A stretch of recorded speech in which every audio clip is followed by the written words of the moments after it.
کو جلاتے ہو بدبختی تمہاری ہے، قرآن کو جلاتے ہو بدبختی تمہاری ہے، ذلت بھی مقدر ہے،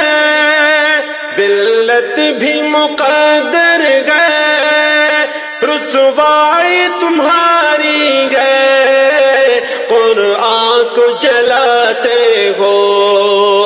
قرآن کو جلاتے ہو بدبختی تمہاری ہے، کیوں اہل سویڈن تم گستاخیاں کرتے ہو، کیوں اہل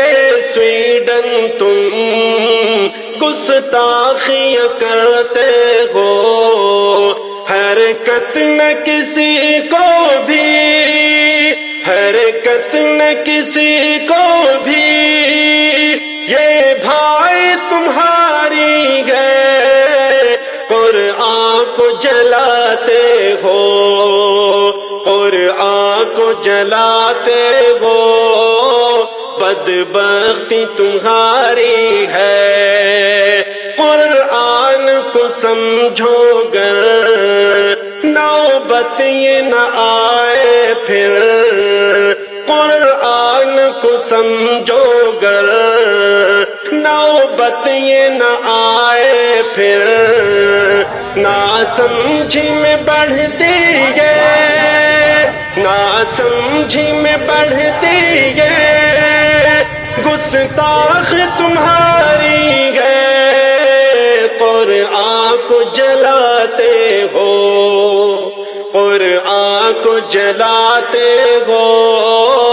بدبختی تمہاری ہے، ذلت بھی مقدر ہے، ذلت بھی مقدر ہے، رسوائی تمہاری ہے، قرآن کو جلاتے ہو بدبختی تمہاری ہے، کیوں عقل پہ پردے گئے شیطان سے یاری گئے، کیوں عقل پہ پردے گئے شیطان سے یاری گئے۔ اللہ تعالیٰ نے قرآن میں فرمایا ہے کہ ہم نے اس کو اتارا اور ہم ہی اس کے محافظ ہیں۔ جب ہم مسلمان قرآن کی حفاظت کی بات کرتے ہیں تو اصل میں ہم اپنے ایمان کی حفاظت کی بات کرتے ہیں۔ قرآن ازل سے تھا، اب تک رہے گا، اور جو ہمارے حکمران یہ سمجھتے ہیں کہ فرانس، سویڈن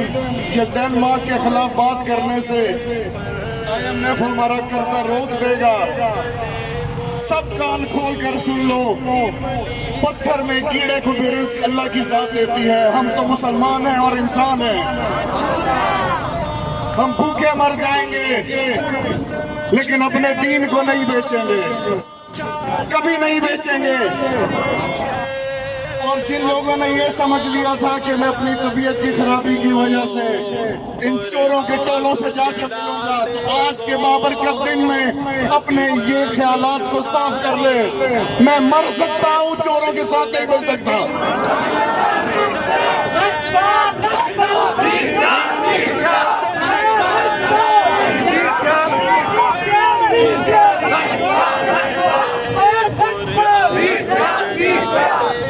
سب سے پہلے دین ہے اور اس کے بعد سب کچھ ہے۔ دین کی وجہ سے آپ کو اگر اپنا وطن سے ہجرت بھی کرنی پڑے تو اس کا بھی حکم ہے، اور اگر آپ دین میں چپ رہ گئے تو آپ ملک کے وفادار نہیں ہیں۔ یہ صرف آپ کے لیے جھوٹ اور ڈھکوسلا ہے جس کو 70 سالوں سے آپ کے اوپر اس چیز کو گدھوں کی طرح آپ پہ لاد دیا گیا ہے کہ یہ کر دیا تو فلاں ناراض ہو جائے گا، یہ کر دیا تو فلاں ناراض ہو جائے گا۔ ہمیں صرف ایک ساتھ کو خوش کرنا اور وہ اللہ کی ذات ہے. ہم نے کسی نواز شریف زرداری کو خوش نہیں کرنا. اور ہم تب تک چین سے نہیں بیٹھیں گے جب تک کہ ہم سویڈن کے سفیر کو اس ملک سے نہیں نکالتے اور سویڈن کی بنی ہوئی تمام اشیاء کا مکمل بائیکاٹ نہیں کرتے. اور اگر یہ حکومت